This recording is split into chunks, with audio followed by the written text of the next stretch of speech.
La reunión se está grabando. Perfecto. Le daremos a aceptar. Sí, don Román, lo escuchamos perfectamente. Vale, vale, muy bien. Puede comenzar, que ya empezamos a grabar. Cuando querrá me avisar y empiezo, ¿eh? Sí, ya puede comenzar. De acuerdo. Vale.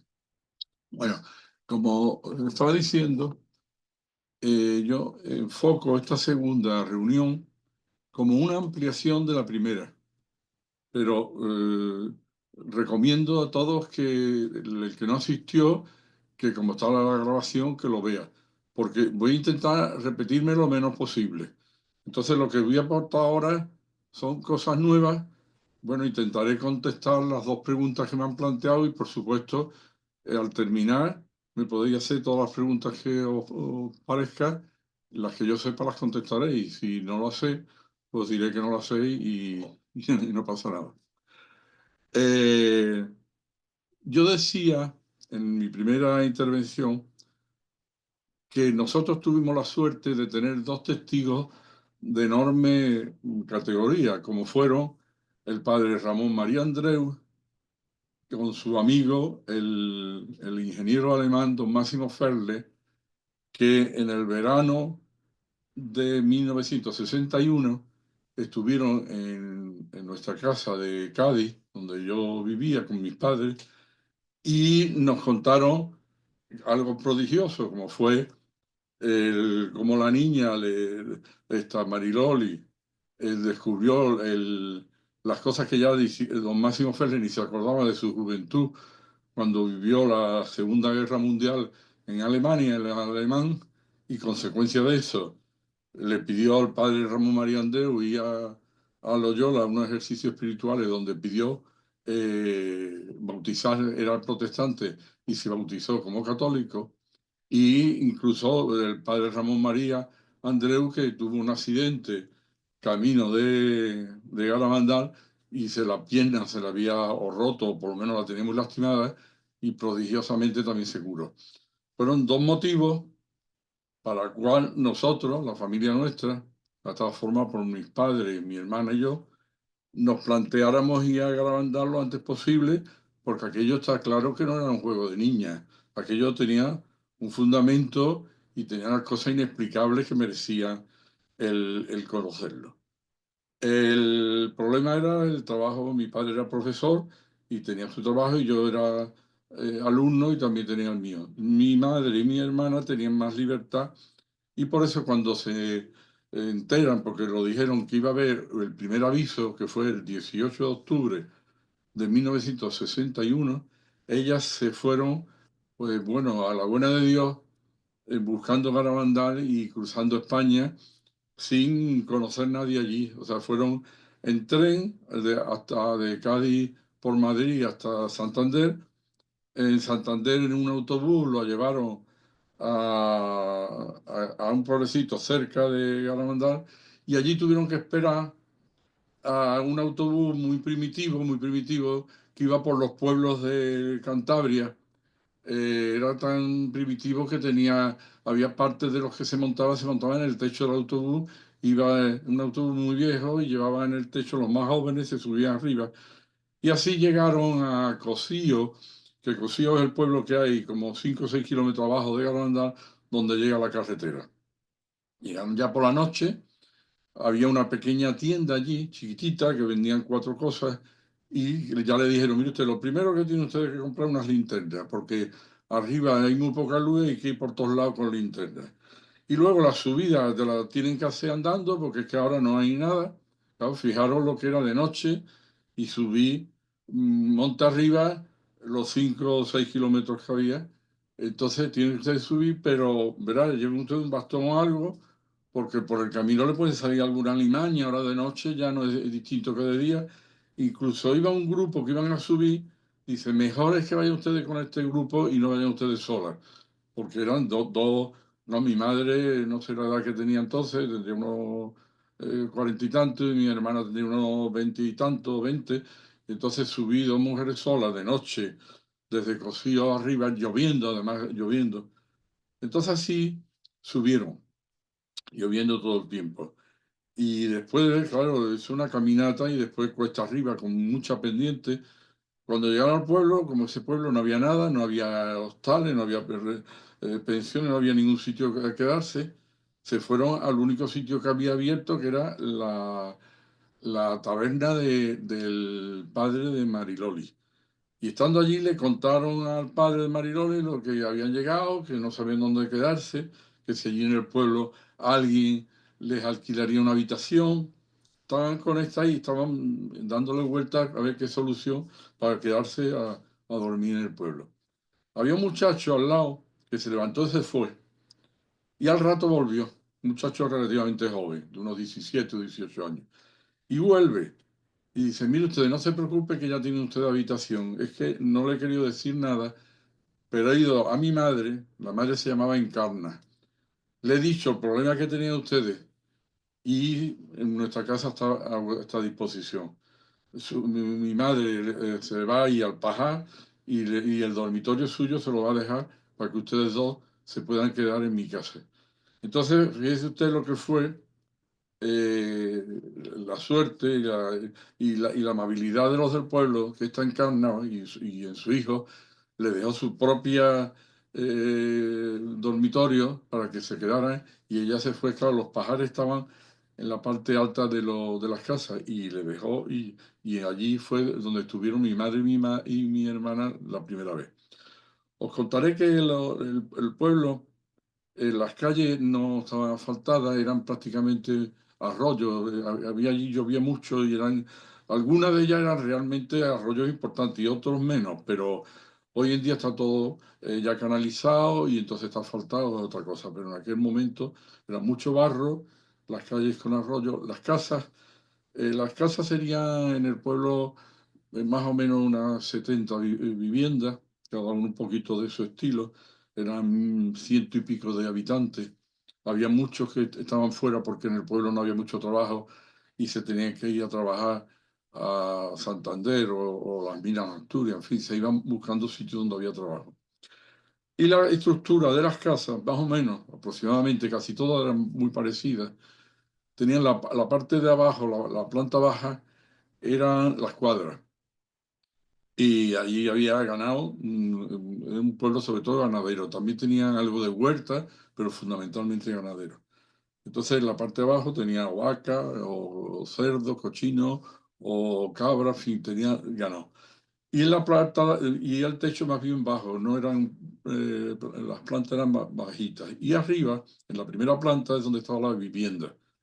Incluso le servía en la cuadra de abajo, el calor de los animales le servía para calentar un poco la vivienda que estaba arriba. Los suelos muchos eran de madera y tenían como una grieta entre las vigas de madera. Entonces, cuando comían y caían restos de migas y tal en el suelo, simplemente barría un poquito y directamente caían a la cuadra que estaba debajo. Y ya los animales se tomaban los restos de esas comidas. Y luego, bajo el tejado, luego tenía un tejado y bajo el tejado era el pajar, que era donde guardaban ellos, en invierno allí nieva y entonces con la nieve pues ya no hay comida para los animales. Entonces ellos en verano cortan el heno, se seca para que no se pudra y lo van guardando para durante el invierno pues tener para darle de comer a los animales. Esa era la estructura más o menos de las casas. No había, por supuesto, teléfono, no había agua corriente, no había televisión en eso ni soñarlo, ¿no? Y era una pobreza absoluta la que había en el pueblo. Un pueblo muy de mucha fe, una gente extraordinaria, pero con una pobreza enorme. Ya que estoy describiendo un poquito el pueblo, os diré que el pueblo está en una zona geográfica extraordinaria, de las más bonitas de España. Esto es las estribaciones de los picos de Europa. Entonces, los picos de Europa es unas montañas que están en el norte de España, dando al Cantábrico, de 2000 y pico de metros, nieva y en invierno tiene unas vistas extraordinarias. Y están formadas, podríamos decir, por 4 provincias de España. Está la Asturias, que es la parte occidental, Cantabria o Santander, que es la parte oriental, y la parte sur, que es León, la provincia de León. Y luego tiene muy cerquita otra provincia, que es la provincia de Palencia, que está con la montaña palentina, que está muy cerca, y en el caso de Garabandal, realmente Palencia también no coincide, las tres provincias, pero Palencia también está muy cerca. Entonces allí, aparte de los picos de Europa, hay otro pico también que ya está más metido junto con Palencia, que es el que se llama el pico de Tres Mares. ¿Por qué se llama el pico de Tres Mares? Porque el contorno de esos montes salen tres grandes ríos que van a las diferentes, al océano Atlántico, al mar Cantábrico y al mar Mediterráneo. O sea, ahí nace, en Reynosa, al lado del pico de Tres Mares, nace el Ebro, no hay menos que el Ebro, que cruza todo el norte de España y desemboca por Cataluña en el Mediterráneo. Está el Pisuerga, que pasa por Cervera de Pisuerga, por Valladolid y termina en afluente del Duero y desemboca en el Atlántico a la altura de Oporto. Y luego hacia el norte está el Nansa, que desemboca en el Cantábrico. Precisamente Garabandal, San Sebastián de Garabandal, es una pedanía de un pueblo que se llama Puente Nansa, porque por allí pasa el río Nansa, que nace en el pico de Tres Mares y desemboca en el Cantábrico, como digo. Entonces, podéis hacer una idea, entre los picos de Europa, después hay una reserva nacional de caza que es del Saja. Entonces el contorno desde el punto de vista geográfico y de fauna y de flora y tal es extraordinario, de una belleza fuera de lo normal. Pero luego, no solo es eso, sino que tiene un significado religioso y fuerte desde antiguo. Garabandal está en la falda de un monte que se llama Peñasagra. Peñasagra es Peña Sagrada. Y Sagrada es que ya allí no se sabe bien qué, pero había una tradición de que ese monte tenía algo que ver con lo sobrenatural. Y de ahí Peñasagra. Pero en los picos de Europa, en la parte de Asturias, está nada menos que Covadonga. Está Covadonga en línea recta, no está a mucha distancia de Garabandal. Y Covadonga, como sabéis, fue el refugio del cristianismo frente a la invasión musulmana que sufrió España en el siglo VIII hasta el siglo XV-XVI. Ya sabéis que, bueno, en el 1811 los habitantes de África del Norte, los musulmanes, por la provincia de Cádiz, por Tarifa, invaden la península, pierde la batalla de Don Rodrigo, que en la batalla del Guadalete la pierde, se toman toda España y se meten incluso hasta, estoy recordando un poquito para que hagáis un poquito, recordad un poco por encima la idea. Llegan a Francia y en Poitiers ya los francos con Carlos Martel le hacen frente y lo frenan, lo paran en la batalla de Poitiers. Pero aquí en España se meten y, claro, los cristianos se refugian en las grandes montañas del norte, en los picos de Europa, defendiéndose de la invasión musulmana. Y es aquí, también en el año, 10 años, en el año 1812 o por ahí, cuando don Pelayo le hace frente a los musulmanes en la batalla de Covadonga. Y ahí es donde hay la intervención de la Virgen, que es la primera batalla que ganan los cristianos frente a la invasión musulmana. Ahí está la preciosa monasterio y la cueva donde está la Santina, la Virgen de Covadonga, y la unión que hay tan grande con Covadonga y con la Virgen, podemos decir. Pero es que, claro, esa es el inicio de la Reconquista, que duró 8 siglos. La Reconquista termina cuando los reyes católicos toman Granada en 1492, el mismo año de que Cristóbal Colón llega a América.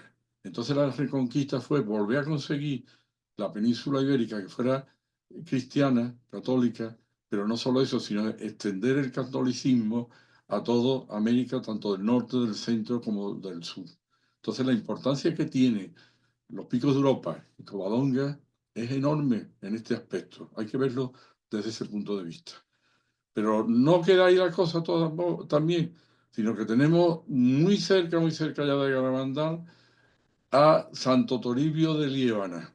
En Santo Toribio de Liébana se conserva el mayor trozo de la cruz de Cristo, el lignum crucis mayor que existe. ¿Y cómo llegó allí? Pues fácil. Hubo un monje que estuvo custodio en los santos lugares y se lo trajo a Ponferrada cuando precisamente los musulmanes invaden España para que los musulmanes no fueran a profanar este resto de la cruz de Cristo. Se lo llevan de Ponferrada y se lo llevan a Santo Toribio, que está metido en medio de los montes donde los musulmanes nunca llegaron y donde hasta hoy en día se conservó y se venera el trozo mayor que existe de la cruz de Cristo. Y ahí precisamente es donde al lado en Garabandal aparece la Virgen, aparece esta Virgen Madre que nos va trayendo a su hijo y que yo en cierta medida pienso que es un poco una segunda reconquista espiritual de la España actual y de, por supuesto, de toda América. Bien, yo tenía aquí puesto unos puntos de cómo eran podríamos decir, los éxtasis de las niñas. Pero ya que me habéis dicho la pregunta de que repita un poco el Milagruco, lo vuelvo a contar otra vez. Perdona la repetición, pero bueno, lo intentaré aclarar. El día 18 de julio de 1962, las niñas habían anunciado, las niñas sobre todo Conchita, habían anunciado que la sagrada forma, que la comunión que el ángel le daba con frecuencia, sobre todo cuando no había sacerdote, que se iba a ver visible la sagrada forma en la boca de la niña. Entonces acudieron a este milagro, ella lo vio, lo avisó. ¿Por qué fue esto? Porque le pedía mucho a la Virgen que hubiera algún prodigio, algo, para que la gente creyera, porque claro, las niñas lo contaban, pero la gente decía, bueno, esto es cosa de niña o no se lo cree, y entonces ellas pasaban mucho por la incredulidad, lo incrédulo que éramos los que la oíamos. Entonces, pues ese día en el pueblo, normalmente en el pueblo cuando yo estuve, que estuve 11 días, pues estaban de fuera 40 o 50 personas, más los del pueblo. Ese día acudieron miles de personas, yo no sé cuánto era, pero estaba lleno todo. Tanto que las niñas tuvieron que estar casi todo el día, ellas estaban haciendo vida normal siempre y tuvieron que quedar en las casas porque la gente la atosigaban de preguntas y de esto. Entonces hubo una misa solemne, yo creo que fue sobre las 12 del mediodía, que lo celebraron los sacerdotes que estaban allí, la iglesia abarrotada de gente, no solo la iglesia, sino el atrio y la plaza que hay delante, con muchísima gente. Yo conseguí entrar adentro y estuve siguiendo la misa adentro. Había una banda pequeñita típica de por allí de música, que eran 4 o 5 músicos, tenían una trompeta, un tambor, un acordeón y alguna cosa más. Y durante la celebración, en el momento de la consagración, en una música suave tocaron el himno nacional, que fue muy emotivo. Y luego comulgó allí todo el mundo. Yo por eso siempre digo, no la vi, pero yo creo que comulgarían las 4 niñas, casi seguro que comulgaron. Después, en una cobertizo, allí le llaman, tienen nombre, allí hay como un dialecto cántabro, le llaman socarreña, socarrena. Es los cobertizos donde debajo se metían los carros, allí llueve mucho para estar tapado, pero no tenía casi paredes, y el cobertizo, y también servía, pues, por ejemplo, para tender la ropa o para alguna, por ejemplo, los pimientos y las matanzas, pues las colgaban allí dentro para que no se mojaran. Entonces había un cobertizo de estos grandes allí, como estaba el día, era un día que era variable, salía el sol, había veces que llovía un poco, luego incluso hubo un principio de tormenta, fue un día y luego de pronto se abría fue un día muy variable desde el punto de vista atmosférico. Entonces allí se refugió esta músico y tocaban y delante pues estaban todos los jóvenes que habían, sobre todo muchos que estaban trabajando fuera, habían vuelto el día del patrón a Granada y le estaban tocando músicas populares y bailando. Ya digo que el patrón, que San Sebastián es la fiesta en enero, pero hace mucho frío, entonces yo lo celebraba el 18 de julio, coincidiendo con la fiesta nacional española de entonces, la época de Franco, que era el 18 de julio. Bien, estos pues estaban hasta tirando cohetes. Claro, lo que yo cuento siempre, los que estábamos de fuera, que íbamos pendientes del milagro, no nos hacía gracia ninguna porque no estaba el ambiente lo más acogedor para tener una aparición de un ángel que diera la comunión o la aparición de la Virgen, porque era un ambiente un poquito mundano, en fin, no había tranquilidad. Bueno, nos estaba cayendo mal a todos los que estábamos de fuera, pero lógicamente había que respetar a los jóvenes que estaban con sus bailes y su historia.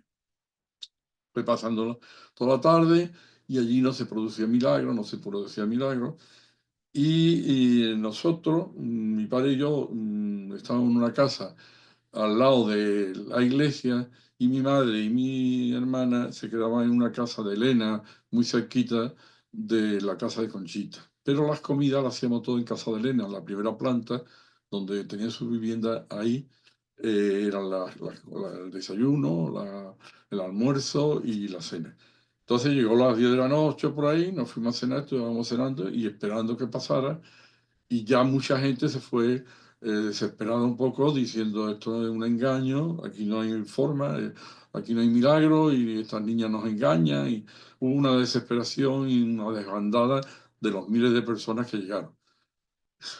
Seguía sin milagro y ya llegó las 12 de la noche y todo estaba mucho polvo porque había pasado las 12 de la noche y no hubo milagro. De todas maneras, siempre pues había quien decía, bueno, la hora oficial entonces de España tenía una diferencia con el horario solar de una hora. Y bueno, pues hasta la una, todavía estamos en el mismo día desde el punto de vista solar. Llegó la una y tampoco. Todavía había gente con más espíritu intentando buscarle una salida y dijeron la diferencia, bueno, los horarios los marcan los meridianos, y está el meridiano de Greenwich, que pasa a la altura de la que marca la hora oficial, a la altura más o menos de Valencia, pues desde Valencia el meridiano con el meridiano que pasa por Garabandal, había una diferencia de unos 20 minutos. Bueno, pues también hasta las 1:20 estamos todavía en día. Bueno, llegó a las 1:20 y todavía y no se había producido nada. Bueno. Particularmente, en mi caso, yo desde la primera vez que vi una aparición de Mariloli vi como esta niña se había transfigurado y yo no tenía la menor duda y yo no necesitaba ningún milagro para estar seguro de que aquello era verdad, pero lógicamente me gustaría, y sobre todo por los que habían venido de fuera, que se hubiera cumplido lo que la niña dijo y nos quedamos decepcionados en ese aspecto. Pero ya decimos, bueno, pues esto ha sido así, Dios lo querrá, y con resignación, pues vámonos a nuestra casa a dormir. Entonces, la casa que estábamos, nos bajamos, íbamos camino y venía mi padre, y había la hermana de Elena, que era otra señora de allí, muy agradable, Emilia, se quedaba con nosotros. Entonces, Emilia, mi padre y yo nos bajamos, y en el momento que llegamos a la calle, de pronto oímos un griterío enorme. Y resulta que es que la casa de Conchita estaba enfrente, pero tenía la puerta a la vuelta. Y había salido Conchita corriendo a una velocidad tremenda y delante nuestra, donde nos habíamos bajado, se cayó, se desplomó en éxtasis. Entonces venían siguiéndolo un montón de gente, pero ya esa gente iba histérica, era una cosa. Entonces se tiraron, formaron como una bola de gente encima de Conchita, que lo que hicieron es tapar unos a otros y no dejarnos ver tranquilamente a los demás lo que se estaba produciendo allí. Ahí, a pesar de todo, hubo testigos. El caso, por ejemplo, de Pepe Díez, que era un albañil allí del pueblo, muy amigo de la familia de Conchita, que se le agarró el brazo. Él dice que hasta le arrancaron la camisa de empujones y se metió y estaba al lado de Conchita, y por lo tanto vio primero a Conchita como se había caído de rodillas en el suelo, como abría la boca, como se tenía la boca absolutamente sin nada, la lengua vacía, sin nada, y él vio al lado cómo se le formó la sagrada forma en la boca. Y además dijo que la Sagrada Forma tenía un tamaño, un diámetro parecido a esto, pero sin embargo era mucho más gruesa y mucho más blanca, incluso reluciente.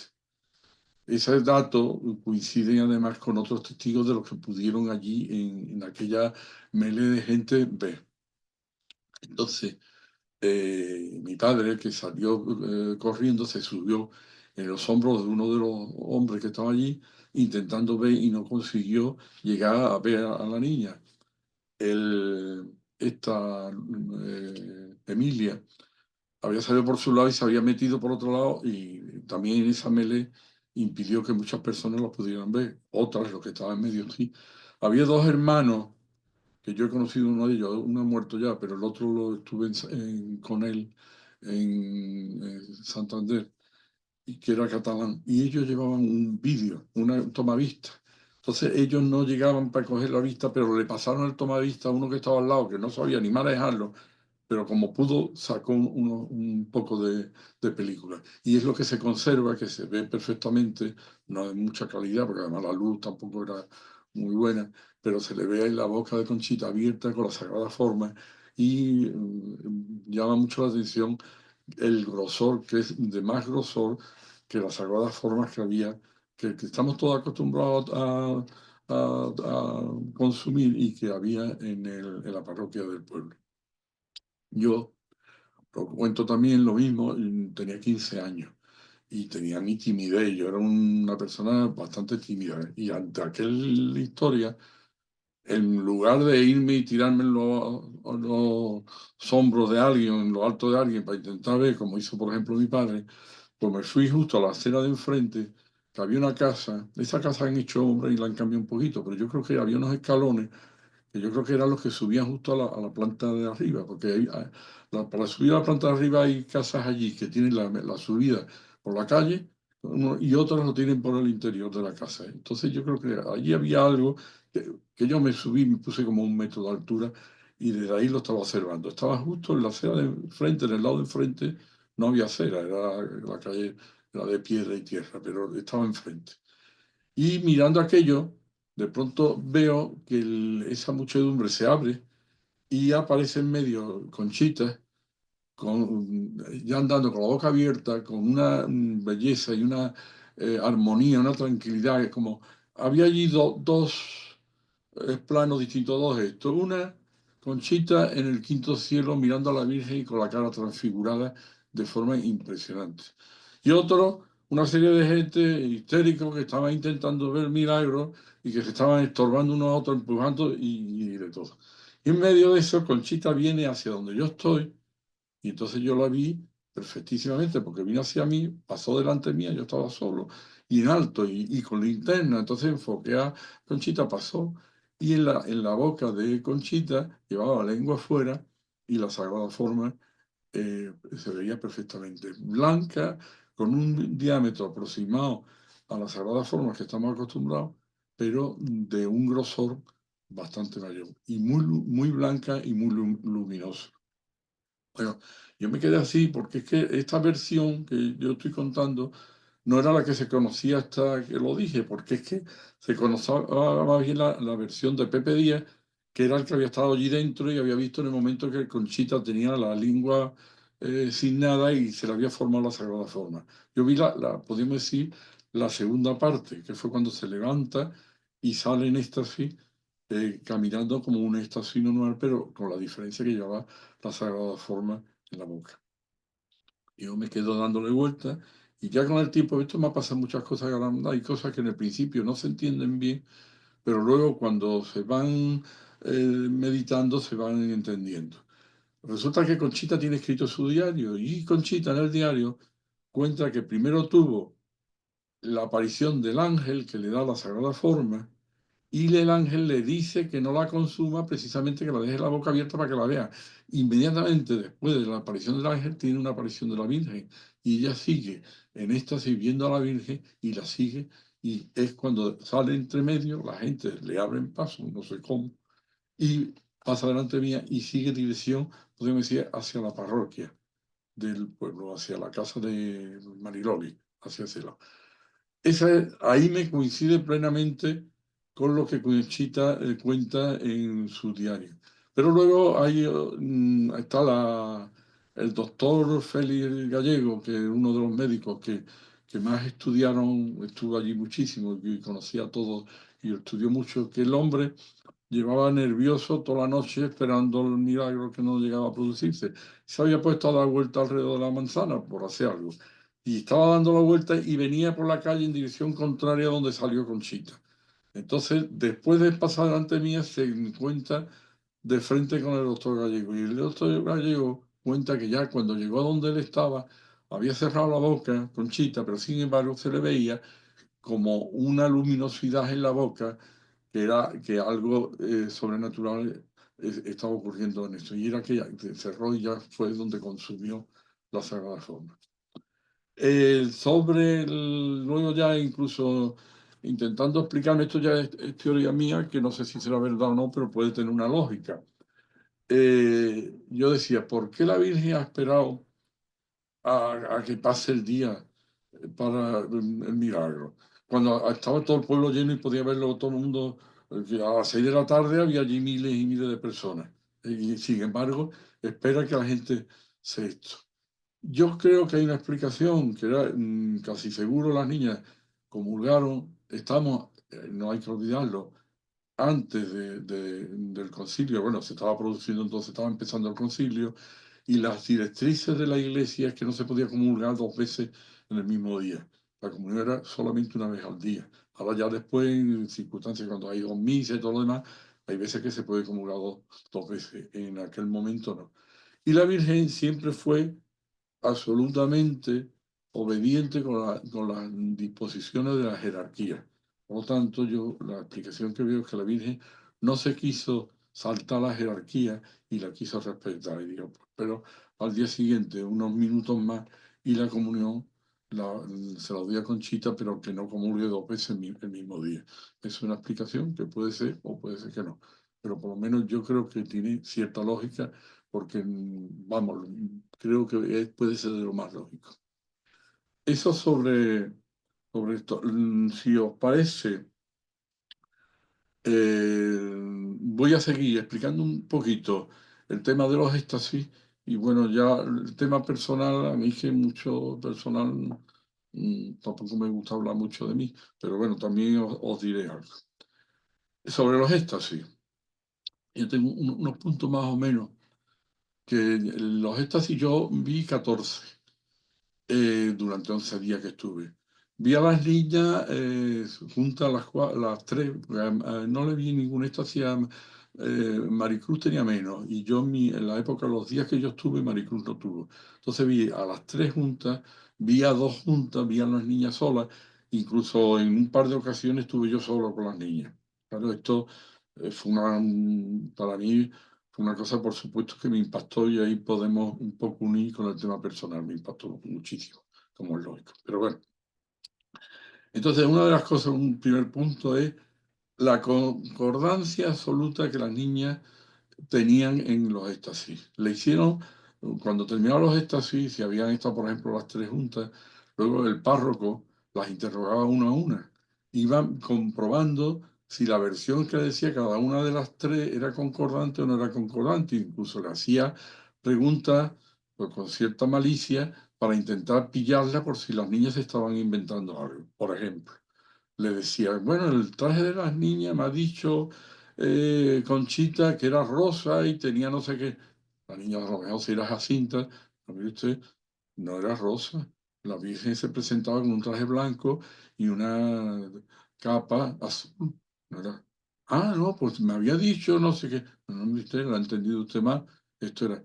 Y como eso, os podéis imaginar, el párroco, lógicamente, y los médicos y los que estuvieron estudiando iban siempre intentando en los interrogatorios hacerlo individual y había una concordancia tremenda, pero incluso había concordancia en las propias apariciones. Hay veces que están las tres y de pronto, bueno, las tres se desploman en el mismo momento, las tres a lo mejor se santiguan y mirando al cielo y sin verse a uno ni mirarse siquiera, la concordancia se santigua en el mismo momento, van haciendo los mismos movimientos. O sea, hay una concordancia absoluta, imposible de hacer si no es algo sobrenatural. Esto no tiene explicación natural, porque es que eso no se puede hacer natural.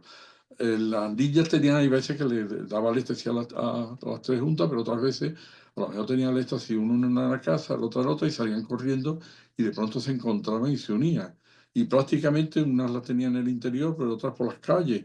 En la calleja tuvieron muchísimo. Había un sitio que le llamaban El Cuadro, que allí fue que a la mitad de la calleja los muchachos del pueblo pusieron un empalizado para proteger un poco a las niñas, porque allí tenían muchas apariciones y las niñas, sobre todo al principio, la gente le empezaban a pinchar, hacer pruebas y le quemaban, le hacían de todo.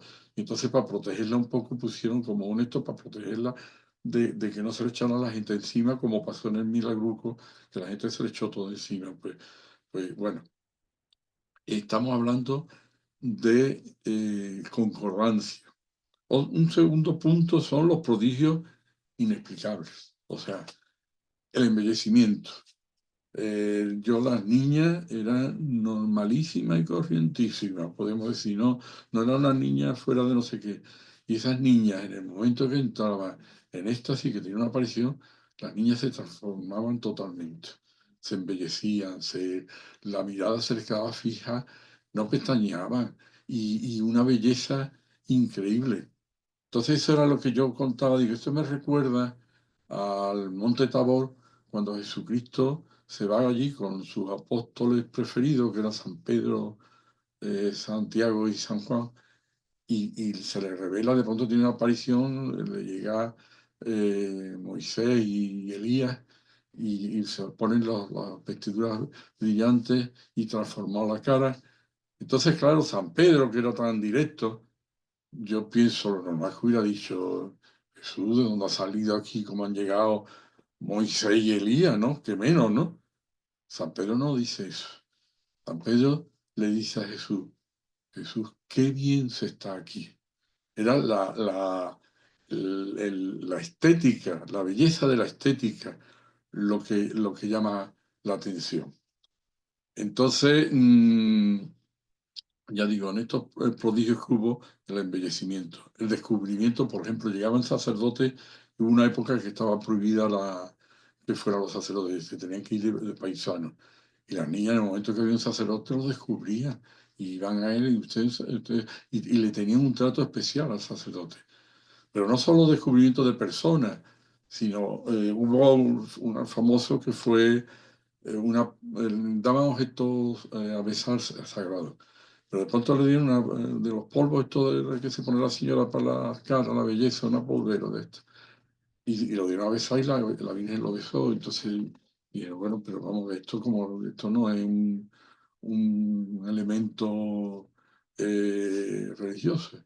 Y entonces la niña dijeron, sí, es religioso, porque la niña no, la Virgen no ha dicho que esta polvera se utilizó en la guerra para llevar a los presos la Sagrada Comunión dentro de esta. Y por lo tanto esto ha sido un sagrario y es una cosa religiosa donde ha estado su hijo. Entonces y efectivamente la dueña de la polvera dijo que sí, que había sido. Eran descubrimientos tremendos y descubrimientos de conciencia, como fue el caso de este alemán, que es de la máxima solvencia, don Máximo Ferle, que se convierte de protestante a católico precisamente porque le coge una niñita de 11 años y le cuenta su vida de cuando él era joven y de cosas que hasta se le había olvidado. Entonces eso ¿cómo se explica? Eso ni los máximos se lo van a inventar como completarán, ni tiene explicación ninguna. Y, y luego todo éxtasis tenía dentro de una armonía estética. Hay un tema estético que para mí me llamaba muchísimo la atención. Entonces todos los movimientos eran, por un lado, con una suavidad y una armonía estética. Cuando estaban juntas, había veces, por ejemplo, que la Virgen se marchaba. Y al marcharse, la niña le besaba. Y si a lo mejor estaba un poquito alta, una a otra se cogía y se levantaba con una suavidad tremenda y se acercaba a darle un beso a la Virgen. Claro, los que estábamos allí nos quedamos admirados. Yo eso me gustaría que algún día algún escultor hiciera una escultura y la pusiera en los sitios donde yo lo vi, por ejemplo, delante de la iglesia afuera hubo un momento que fue las niñas cogiéndose y dándose besos a la Virgen de despedida. Esa es una belleza que es increíble, vamos, de los que se queda uno diciendo, qué bien se está aquí, toda la pobreza y todo ese pueblo no tiene la menor importancia, esto es una cosa increíble. Enseñanza, ya en el Evangelio se dice que por su fruto lo conoceréis. Los grandes,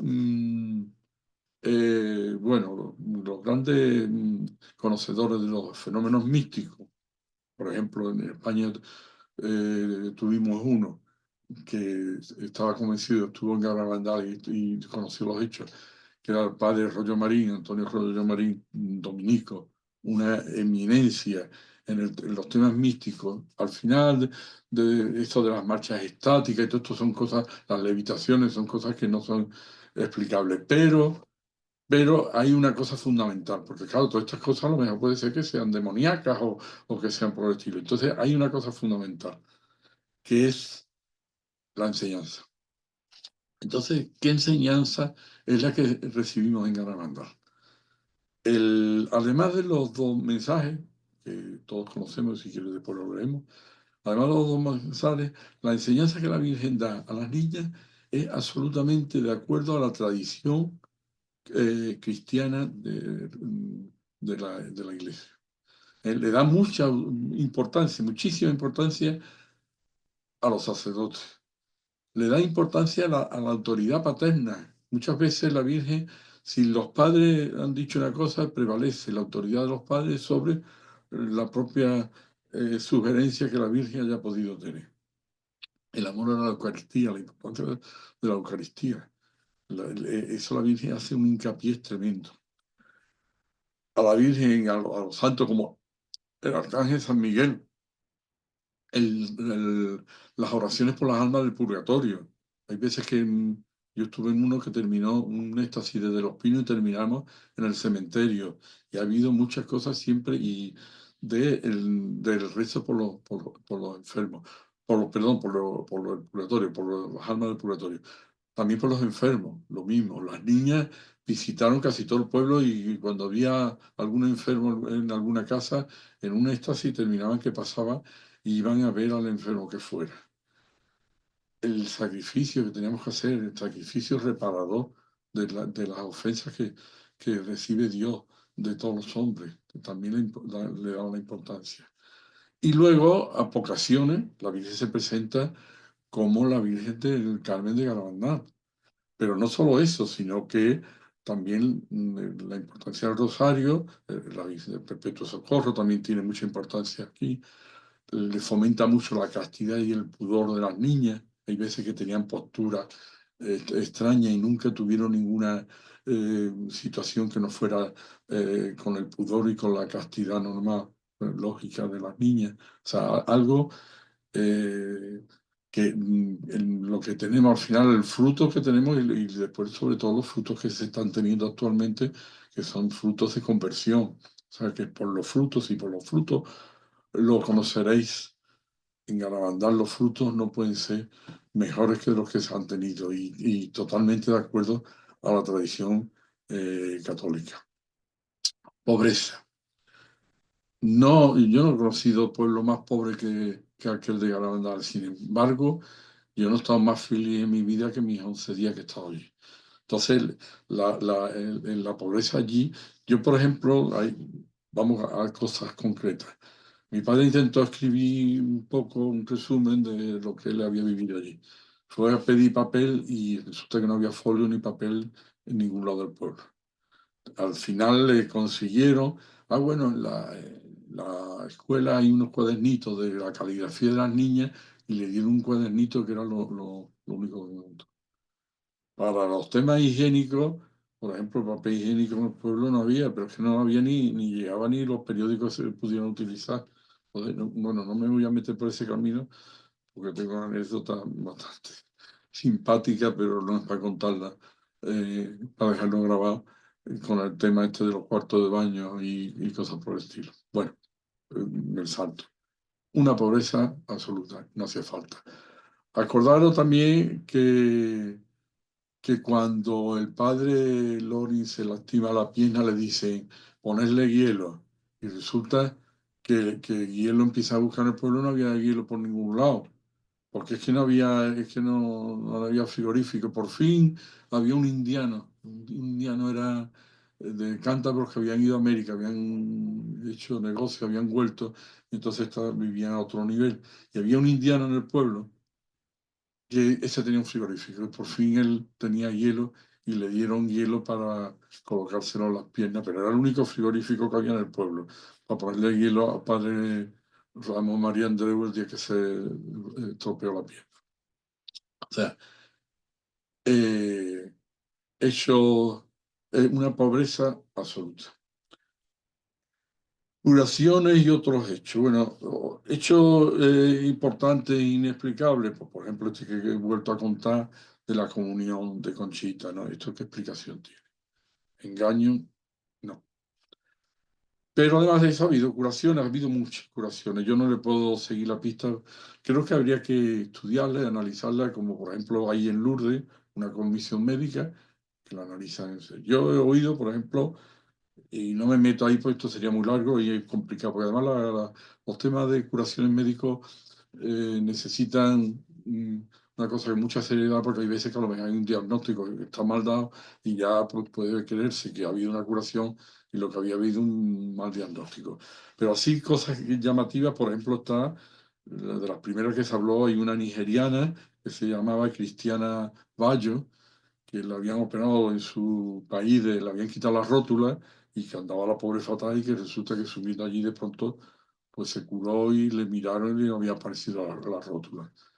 Ahí está por investigar, yo creo que esto sería fundamental que se investigara. Yo he conocido a una que es una muy agradable, que es una catalana, Montserrat Moreno, que vive en Granada, es su marido Paco, muy simpático los dos. Esta me la han contado los conozco, soy amigo suyo y incluso tuvimos un acto en Granada que ella lo contó. Ella tenía una enfermedad degenerativa de la columna que se estaba quedando inválida en silla de ruedas con unos dolores, estaba harta de tomar analgésicos y medicina, ya había estado ingresada muchísimas veces y no podía más. Va a agarrar a andar, lo cuento así muy rápido, va a agarrar a andar y bueno, suben todos para arriba a los pinos, ya prácticamente no podían andar, pero dice, bueno, yo iré haciendo lo que pueda. Y vaya como puede, y de pronto a la mitad siente algo, sale corriendo, no había corrido en su vida, se vuelve al hotel, al hostal donde estaba, se echa en la cama agotada y se ha curado.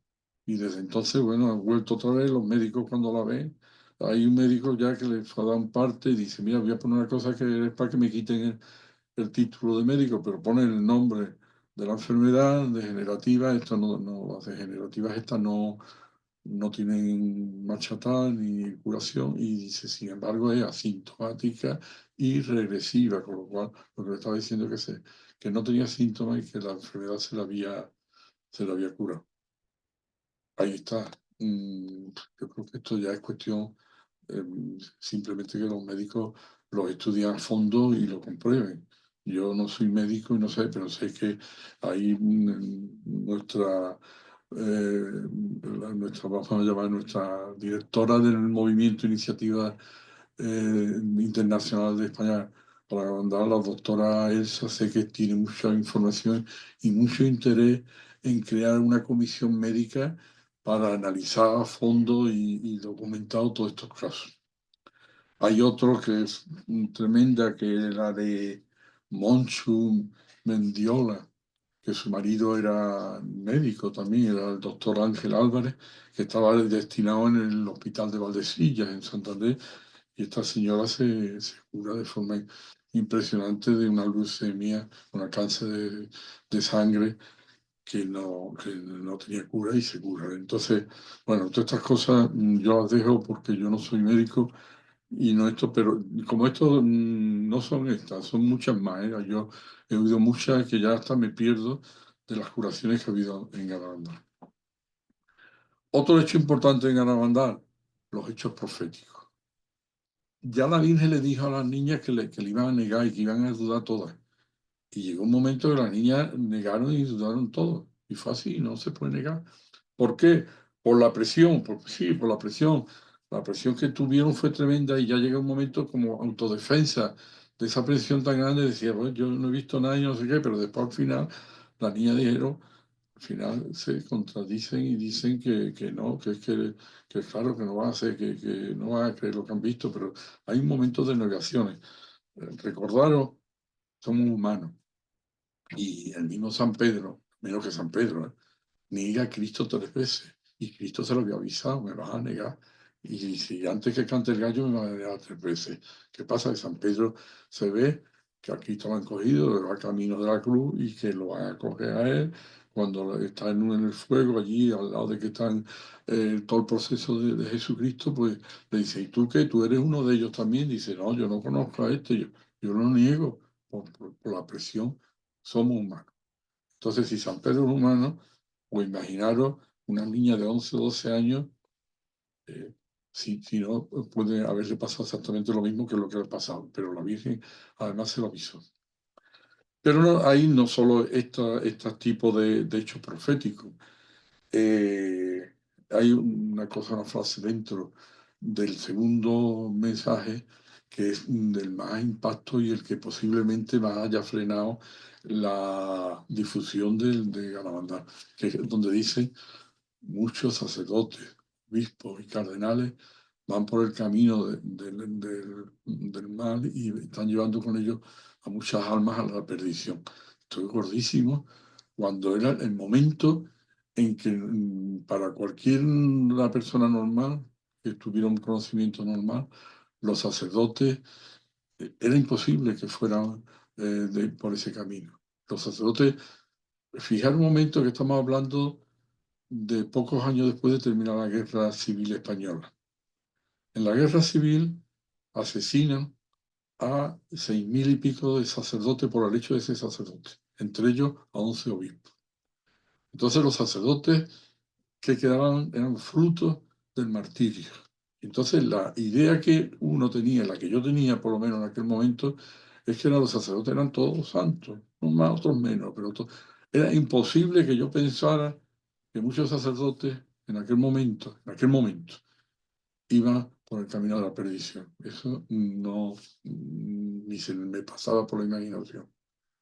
Sin embargo, hemos visto desgraciadamente cosas que estamos viendo ahora.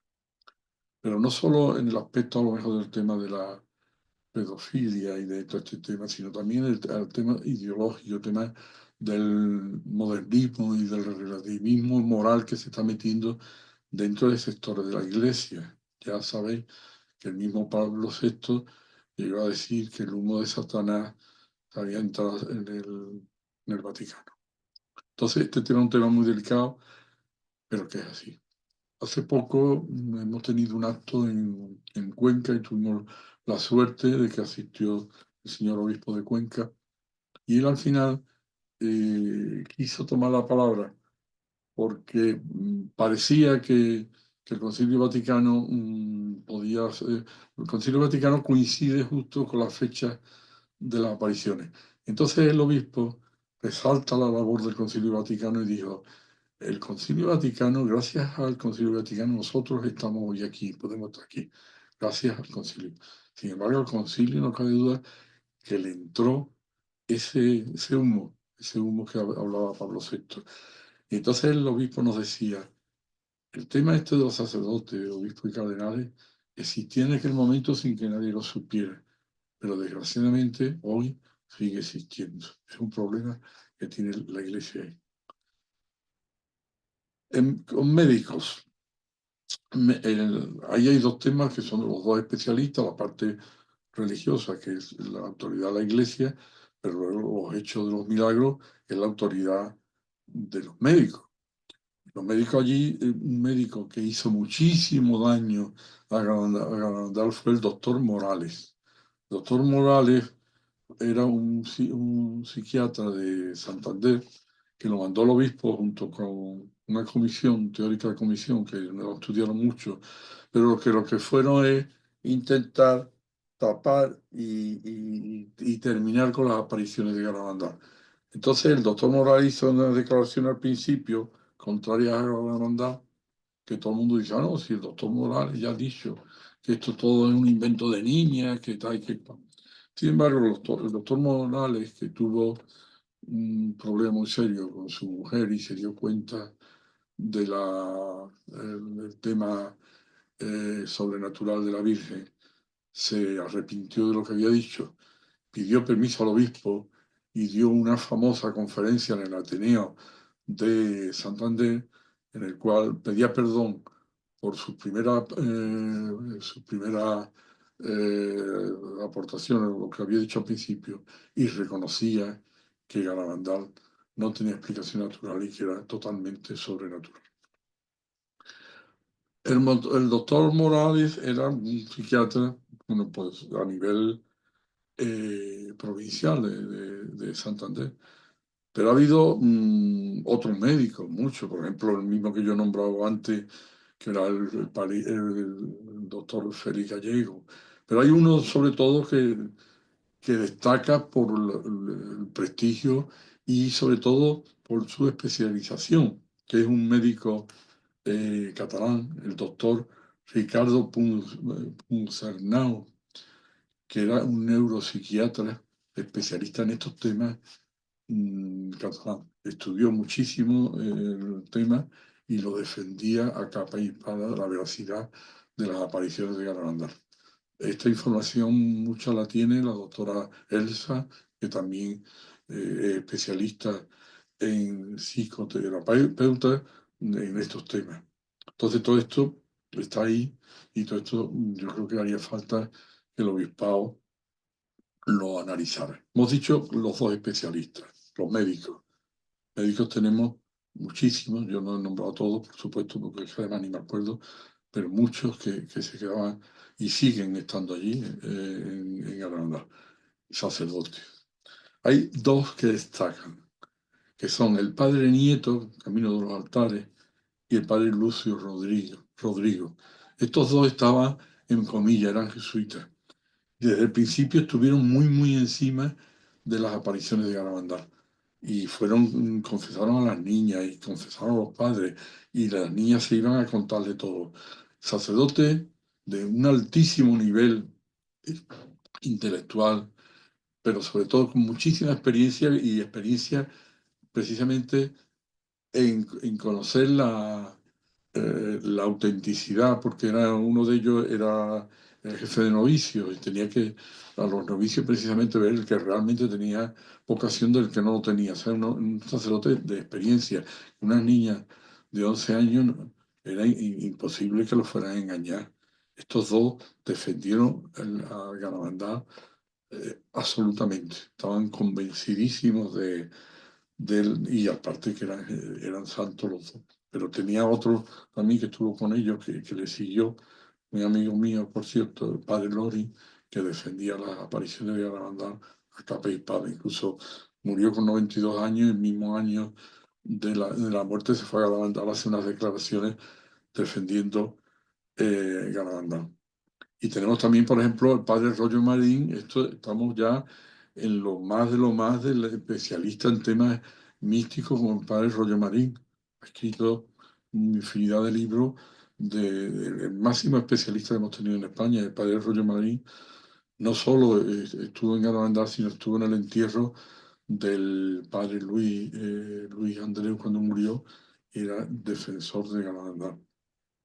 Yo he conocido también a otro jesuita también, el padre Ángel María Rojas, que yo me había escrito con él estaba en Valencia, pero luego los jesuitas cerraron Palencia y se tuvo que ir, estaba en Salamanca, los jesuitas en Salamanca. Entonces estuvimos allí viéndolo, tengo un gratísimo, era un santo. Y él nos contaba, dice, que él no había estado en las apariciones porque no lo habían dejado sus superiores, estaba de novicio en Loyola. Y sus padres, sin embargo, iban mucho a Granada. Entonces lo había seguido todo por los padres, pero los padres estaban allí muchísimo. Y él era una persona que tenía débil físicamente, tenía enfermedades y él pensaba que no iba a tener fuerza para ser un jesuita y tenía sus dudas por culpa de las enfermedades. Y entonces, en esa duda, llegó a darle unos ejercicios espirituales allí a Loyola el padre Ramón María Andrés, y él le dice, yo le voy a escribir a la Virgen, me gustaría preguntarle si yo debo de seguir como seminarista o como novicio de jesuita o no, porque es que realmente creo que yo no tengo fuerza física para ser jesuita. Y dice, pues escríbete una carta, dice, me la deja. Eso se lo dijo el padre, como María Andreu, al padre Antonio Roja, Ángel María Roja. Y usted me da, y yo, démelo usted, porque si usted manda esa carta, que la verdad se va a perder y no le llega a la niña. Yo, que soy amiga de las niñas, se la había llevado en mano, se la había dado a Conchita. O sea, le escribió su carta a la Virgen preguntando lo que fuera y se la dio cerrada, la carta, se la dio al padre Ramón María Andrés. El padre Ramón María, en la primera oportunidad que fue a andar, fue a Conchita, le dije, mira Conchita, esto es un novicio que escribe a la Virgen, ten llevarle esta carta a la Virgen. Entonces, sin decirle nada más, no le habló de qué se trataba, ni mucho menos. Le da la carta a la Virgen perdón, a Conchita. Conchita, en una de las primeras apariciones que tuvo, le da la carta a la Virgen. Entonces la Virgen, sin abrirla ni nada, le dice a Conchita, dile que al padre, al novicio Roja, que siga con su vocación, que va a ser un gran jesuita. Entonces, eso sin abrirla. Le devolvió la carta al padre Ramón, y el padre Ramón, cuando fue a Loyola, se la dio al padre Ángel María Roja. Digo, mira, no te preocupes más de tus enfermedades, que las tendrá, pero la Virgen te va a dar fuerza para que seas un gran jesuita. Y él nos contaba, emocionado, ahí en Salamanca, cuando estuvimos a verlo, dice, yo soy jesuita y sacerdote gracias a Garabandal. Por lo cual, estamos viendo que los frutos de Garabandal son estos. Yo creo que se entiende bien lo que estamos hablando. Por los frutos los conoceréis. Bueno, en cuanto al tema personal, bueno, a mí no me gusta hablar de mí. Entonces, yo os diré que, bueno, que yo tenía 15 años entonces. Ya os conté que estuve con mis padres en Santiago de Compostela, luego fuimos a Fátima, la primera vez que íbamos. Y ahí fue cuando oí hablar de Garabandal. Yo hasta entonces, pues, había sido un estudiante, no sé si distraído o con otras aficiones, ¿no? Yo me gustaba mucho la radio, había entonces un curso, no sé si os suenan algunos Radio Maimo, en fin, que uno hacía, te iban mandando material y iba uno haciendo un receptor de radio hasta conseguir un magnífico receptor, se llamaba entonces Super Heterodino. Incluso hice una emisora de radio, tenía un laboratorio de fotografía, hacía revelado de fotografía. También tenía un laboratorio en mi casa, en plan, a mí esa cosa me gustaba. Tenía un laboratorio de química, me gustaba mucho hacer pilas de Volta, en fin, cosas de este tipo. Eso me gustaba mucho, pero el latín, la gramática, los verbos, todo eso no me gustaba, no poco, sino nada. Entonces, como estudiante, pues yo fui así, llevando las cosas, hasta que fui a Granada y eso me cambió la vida. Ahí ya maduré. En fin, eso se tiene que notar que cogiendo mi expediente, las notas antes de Granada y después de Granada no tenían nada que ver. Pero incluso en el tema personal, os podéis imaginar, pues yo claramente pues tenía una vocación de matrimonio. En fin, después de Granada, al año siguiente conocí a la que fue mi novia y hoy es mi mujer, que ya pues hace 60 y tantos años. Cumplimos, nos casamos, tardamos en casarnos por circunstancias y en fin, ya hace un par de años hicimos la boda de oro, tenemos 6 hijos Nuestros hijos, bueno, hemos procurado nosotros primero, estuvimos muy unidos con Garabandal hasta que el obispo prohibió y lógicamente fuimos obedientes durante 50 años. No hablamos más de Garabandal. Fuimos en un par de ocasiones, pero discretamente, y no hablamos. Lo que hacíamos era, nuestro amor a la Virgen empezó, o fue quizás de antes, pero sobre todo de Garabandal. Entonces lo que hacíamos en verano, teníamos una caravana y nos íbamos por los santuarios marianos. Hemos ido muchas veces a Lourdes, hemos ido muchas veces a Fátima, hemos estado en Covadonga, en El Pilar, en fin, en Guadalupe, en Extremadura, en distintos santuarios marianos por ese amor que recibimos fundamentalmente en Garabandal, y sobre todo que en Garabandal ya fue tan evidente la sensación de la Virgen como madre, que ya no es fe, es casi evidencia. Entonces ya es una fe muy fuerte, muy eso. Y eso, bueno, eh, mis hijos, tengo 5 casados, son 3 varones y 3 hembras. Menos una que es soltera, los demás están casados, ya nietos tenemos 8 y son, gracias a Dios, pues, están formados, muy bien formados. Yo estoy muy satisfecho con ellos. Tienen todas sus carreras universitarias, cada uno en eso, en fin, y la verdad es que la Virgen nos ha bendecido mucho a toda la familia. No sé, yo me quedo abierto a cualquier tipo de pregunta que me podáis hacer. Soraya. Esto. De todos los éxtasis que presenció, ¿cuál le impactó más? Sin duda, el primero. ¿Por qué? Porque era el primero.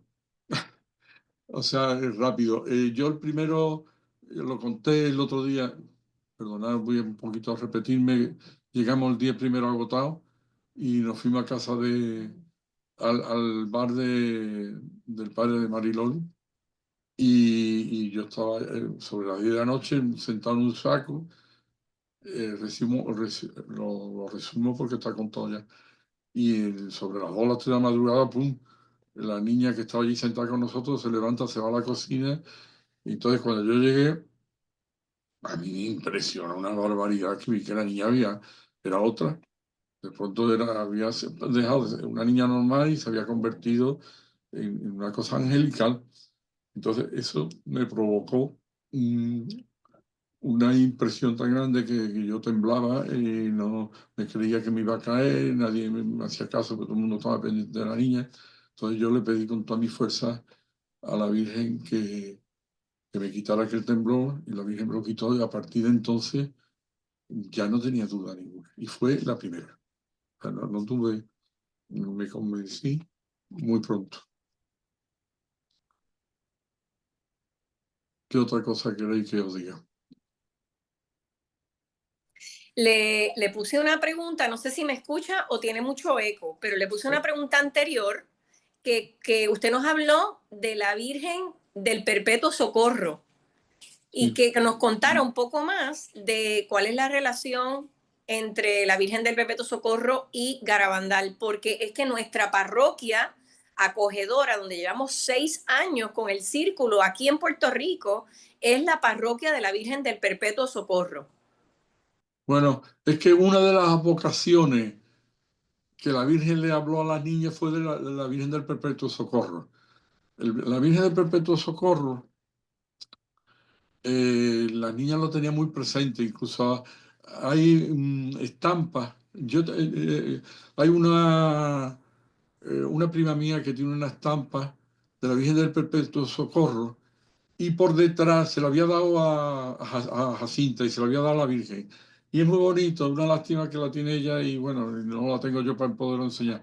Y por detrás está escrito de puño de la que se lo llevó, que era la madre del marido, una señora mayor de Cádiz. Ponía esta estampa, está besada por la Virgen el día tal de tal, que se la enseñó esta Jacinta. Entonces la Virgen ha hablado mucho de la vocación del Perpetuo Socorro en Garabandal. Yo particularmente, mi madre también le tenía muchísima veneración a la Virgen del Perpetuo Socorro. Ella pasó la guerra, los 3 años de guerra, en Extremadura, que fue un sitio de los peores de aquí de España, estuvo escondida mucho tiempo y le rezaba mucho a la Virgen del Perpetuo Socorro. Tanto fue así que mi nombre, que yo me pusieron entonces en la época aquella, ponía unos nombres muy largos en el bautizo. Luego ya civilmente en el carnet de identidad tengo Román solamente, porque nada más que dejaban un nombre compuesto, pero sin embargo en el bautizo ponía unos nombres muy largos. Y a mí me pusieron, lo voy a decir a ver si no me equivoco, porque es que casi no me lo sé de los nombres que tengo. Se llamaba Román Antonio Miguel Joaquín del Perpetuo Socorro y de la Santísima Trinidad. El Perpetuo Socorro fue expresamente puesto por mi madre, por el cariño y la devoción que tenía a la Virgen del Perpetuo Socorro. Y de la Santísima Trinidad nos lo ponía a todos los que nos bautizábamos en la parroquia de San Antonio en Cádiz. Entonces, esos dos. Lo de Miguel era por mi padre, después Joaquín era por el padrino que fue de esto, y Antonio también por San Antonio, a vocación de mi madre. O sea, por eso le tengo un especial cariño a la Virgen del Perpetuo Socorro. ¿Alguna pregunta más?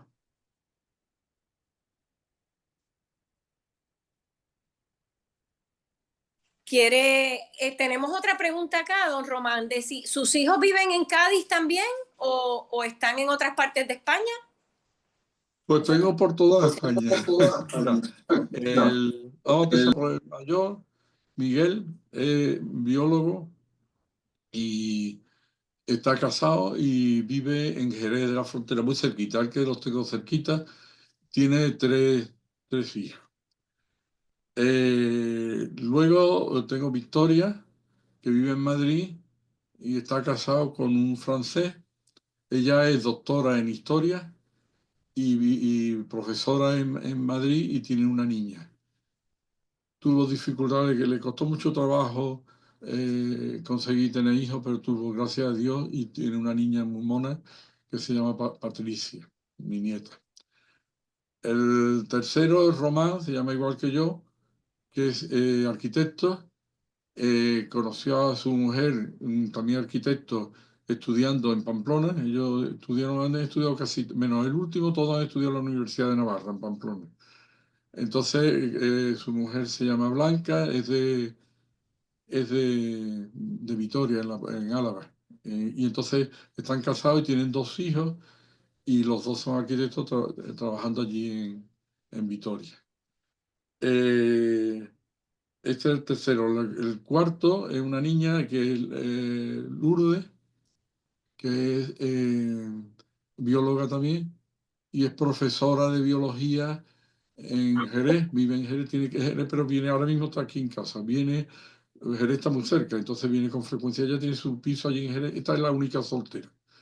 Y es profesora de biología en el Colegio de los Marianistas de Jerez, de profesora de biología, lleva ya muchos años y tiene mucha vocación por su profesión. Luego tengo otra más, Pilar, que está casada, se ha casado hace poco, vive en Córdoba, se ha casado con un cordobés y es farmacéutica. Y el último, el más joven, que es el único que no estudió en la Universidad de Navarra, que es Carlos, porque él estudió ingeniero de caminos, canales y puertos. Y en Navarra no había esa especialidad de ingeniería. Entonces la estudió en Madrid, la Politécnica de Madrid, y ahora mismo está trabajando, vive en Sevilla y está casado y tiene dos hijos. Y hoy lo tengo aquí también de visita. El fin de semana en Sevilla estábamos a 100 y pico de kilómetros y tenemos una autopista muy buena, y entonces lo vemos con mucha frecuencia. No sé si más o menos pues se hace una idea de lo que es mi familia. Sí, sí, don Román, ¿me escuchan? Sí, sí, le escucho, le escucho. No, ahora no escucho. ¿Alguna otra pregunta de los que están conectados? Víctor, doña Pilar, a ver, ¿quién más está por aquí? Marisol, José Enrique, el padre Miguel. ¿Alguna otra pregunta? Bueno, por mi parte quería preguntarle, ¿cuán a menudo usted sube a Garabandal? Siempre que puedo, Siempre que puedo, pero pero está lejos, está pues lejos, pues Garabandal yo lo Garabandal tengo como a 1000 kilómetros. como a 1000 Y kilómetros. entonces, además que yo Entonces, voy en además que yo coche, voy en coche, porque primero me gusta mucho primero me conducir. gusta mucho conducir. Segundo, que después tiene Segundo, que la después libertad de tener toda la coche libertad allí de tener coche para allí, moverse para moverse por aquel sitio tan por bonito. aquel sitio tan bonito. Entonces yo me voy siempre que puedo y sobre todo me voy por el camino más, vamos a llamarle, más peligroso, pero más bonito, que es por Piedras Luengas. Hay dos caminos en coche. Uno es yéndose por Reynosa y por la autovía que va a Santander, y luego ya se desvía uno hacia Cosillo y Garabandal. Y hay otro que es como por Aguilar de Campoo, Cervera de Pisuerga, y ahí se mete uno por una carreterita estrecha con muchas curvas, pero preciosa, que es el puerto de Piedraluenga. Ahí en el puerto hay dos miradores que tienen una vista de los picos de Europa que es inolvidable. Yo la primera vez que lo vi no se me ha olvidado, porque es que sobre todo cuando los picos de Europa están nevados, la vista es impresionante. Hay veces que he pasado por el puerto y hemos ido a lo justo con nieve, porque sí es verdad que el coche que tengo son tracción en las cuatro ruedas, ¿no? Entonces no he tenido que poner cadena, pero sí que he pasado alguna vez a lo justo para necesitar cadena. Pero me gusta coger por ahí, va uno al lado de un pantano y llega uno directamente a Cosío. Entonces, bueno, este año hemos estado en el Congreso, y bueno, estamos lejos, pero cuando pueda me escapo. No, a lo mejor hay veces que voy un par de veces al año, otro, pero por la distancia sobre todo.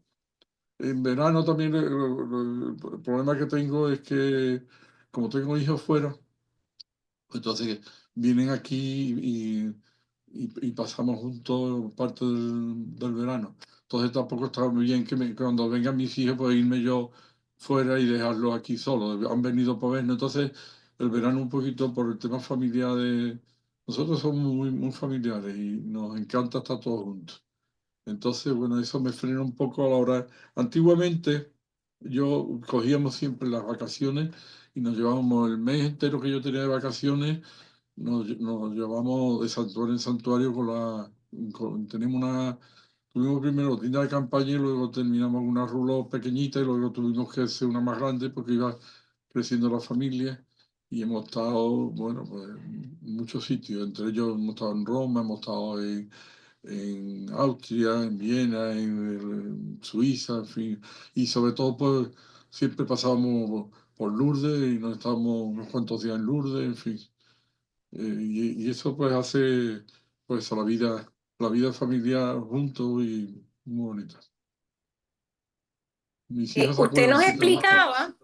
Sí, explicaba que, que había pasado 50 años prácticamente sin hablar de Garabandal. Entonces, un poco efectivamente. usted nos dijo, y a sus hijos usted les contó de esa experiencia, su esposa le contó de esa experiencia, Sí, y cómo fue que se conectó con el padre José Luis Saavedra para, bueno, para empezar a hacer su apostolado nuevamente. sí. No sé si, repito, cuando volvimos, lo dije el primer día, cuando volvimos de Garabandal, mi padre lo primero que hizo fue irse a nuestro obispo, que era muy amigo suyo, el don Antonio Añovero, y le contó lo que había visto, entonces don Antonio le gustó. Pero después, cuando don Antonio habló con el obispo de Santander, llamó a mi padre como un mes y medio después y le dice, mira Miguel, que el obispo que quiere que no se hable de esto, que en fin, que espérate que que la iglesia se pronuncie. Y mi padre y nosotros éramos muy cumplidores de lo que decían lógicamente el obispo y ya dejamos de hablar e incluso fuimos un par de ocasiones ya pasaba las apariciones, pero totalmente un rato. Pasé allí, una de las veces fuimos y estaba Maricruz y estaba Jacinta, estuvimos hablando con ella, pero nada. Entonces, después el Papa Pablo VI cambió uno de los cánones y permitió que se escribiera y se hablara de hechos así, siempre que no fueran contra la fe o contra la costumbre. Yo ese canon, la verdad que no me enteré.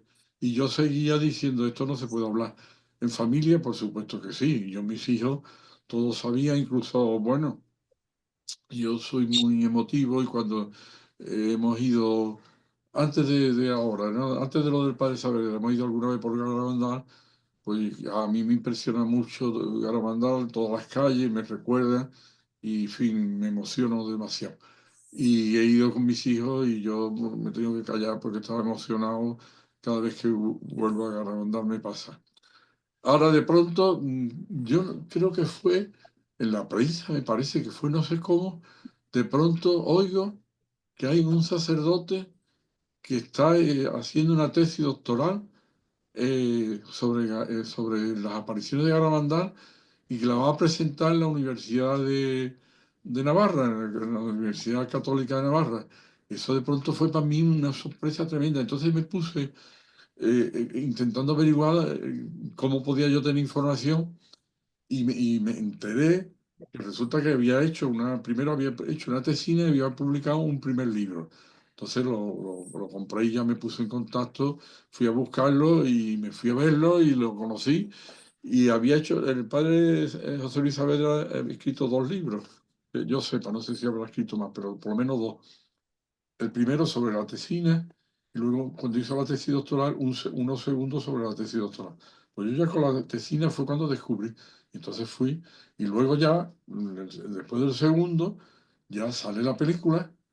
Y entonces yo todavía no tenía mucho contacto con, no había tenido ninguno, me parece, cuando la película. Entonces veo la película, acá la película a mí me gustó mucho.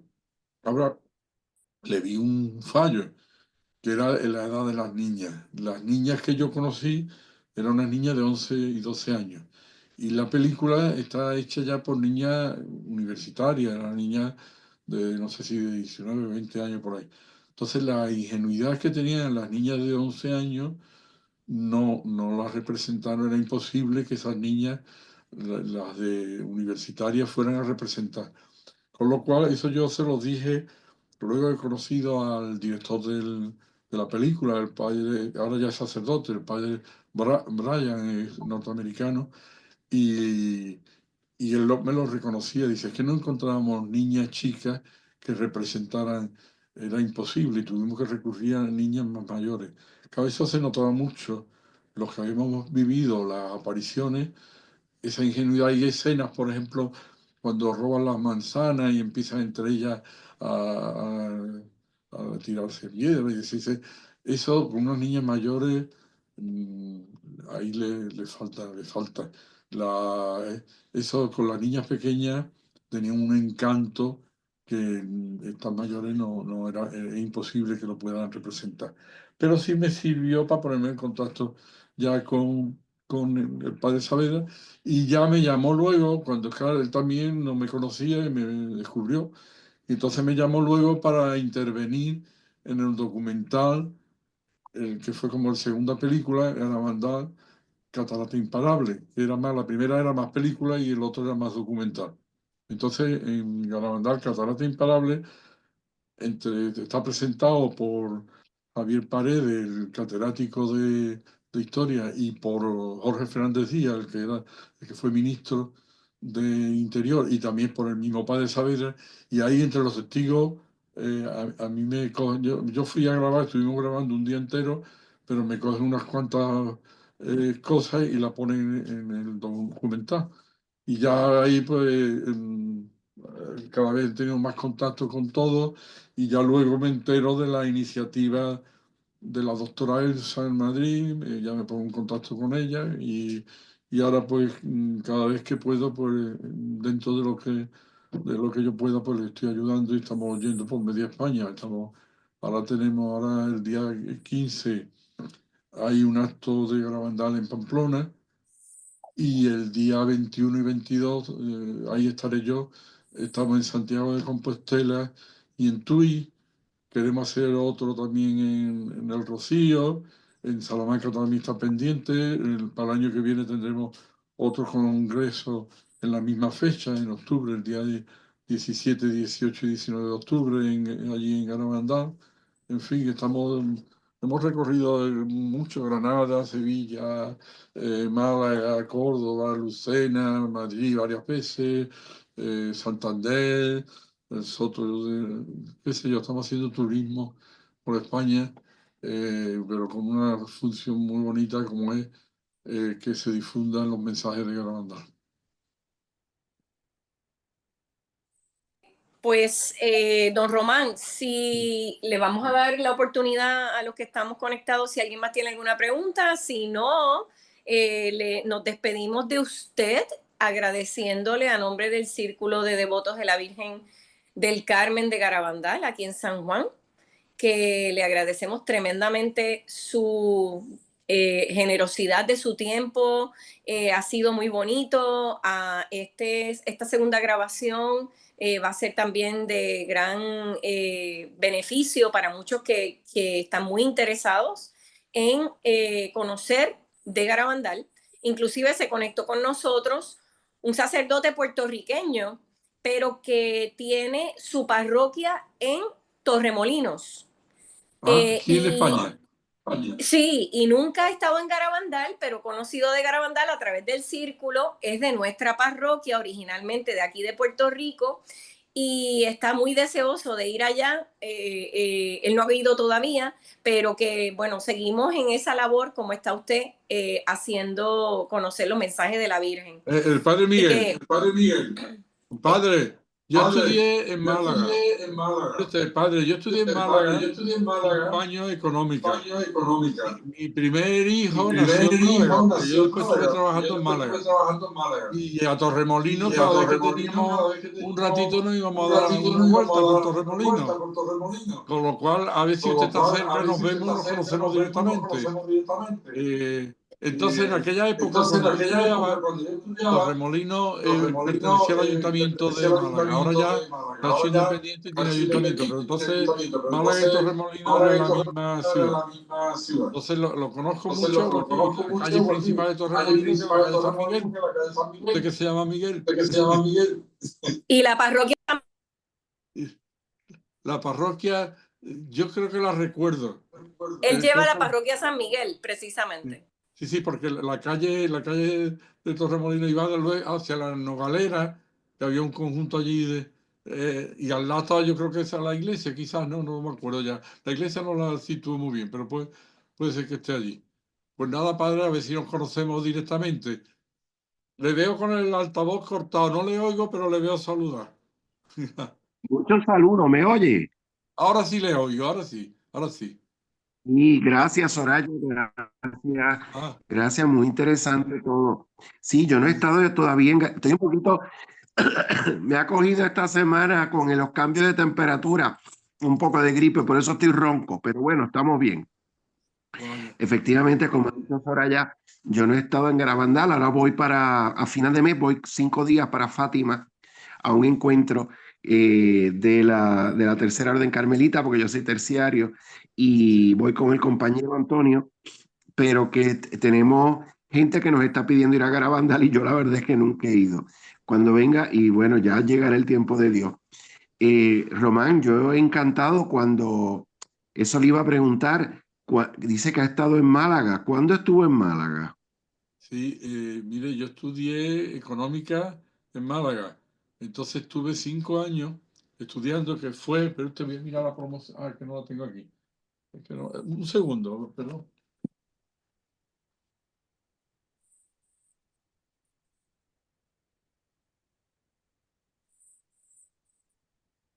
Padre Miguel, le voy a compartir el teléfono de Román para que se puedan Del conectar. 60, ¿Está bien? perdón, es que estaba mirando la Es que promoción estaba de mirando del 68 al 70 y 78 al tanto, 70 y tanto. pues era la tercera promoción de la Universidad, de la Facultad de Económica de Málaga. Y luego estuve un año trabajando allí en una habilitación de clases pasivas frente a la calle Cister, enfrente a la Catedral de Málaga, al ladito de la catedral. Y ahí nació en una clínica que se llamaba Parque San Antonio, nació mi hijo mayor, Miguel, que es malagueño. Y él que quiere mucho a Málaga porque le quedó el cariño de haber nacido en Málaga. Yo tengo muchos amigos en Málaga y sobre todo, bueno, mi mejor amigo, compañero de clase y tal, José Antonio Carrillo, está allí en Málaga, en la calle, al lado del muelle, en la calle Cánovas del Castillo, donde vive. Yo voy con frecuencia, voy a Málaga. Entonces, a ver si la próxima vez me paso por y Qué lindo. le saludo, lo conocemos directamente. Pilar, ¿tiene alguna pregunta?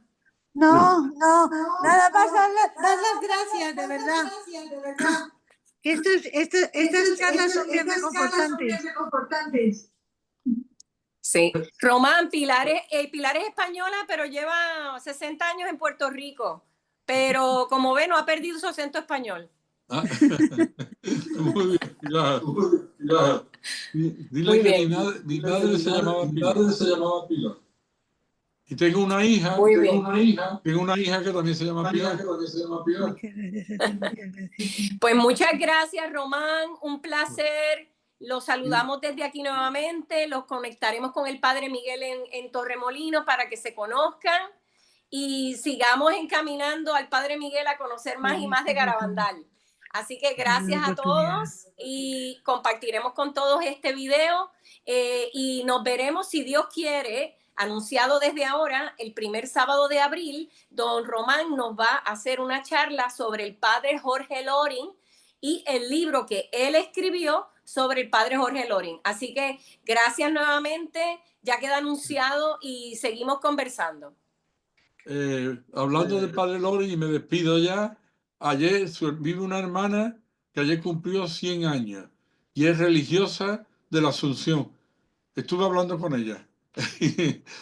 La única, eran ocho hermanos, la única que vive es la hermana Mercedes Loring, que es religiosa en un convento que está en Segovia, en Navas de Río Frío, Segovia. Tiene la cabeza extraordinaria y físicamente se conserva estupendamente. Muy bien, pues muchísimas gracias. Y hasta gracias, el don día Román. de abril, ¿no? Muy bien, sí, el primer sábado de abril. Muy bien, hasta Perfecto. pronto. Gracias por todo. Adiós. Adiós. Muchísimas gracias. Adiós. Adiós, gracias. Gracias, Marisol. Gracias, José Enrique. Hasta luego todos. Buenas tardes. Bye-bye. Chao.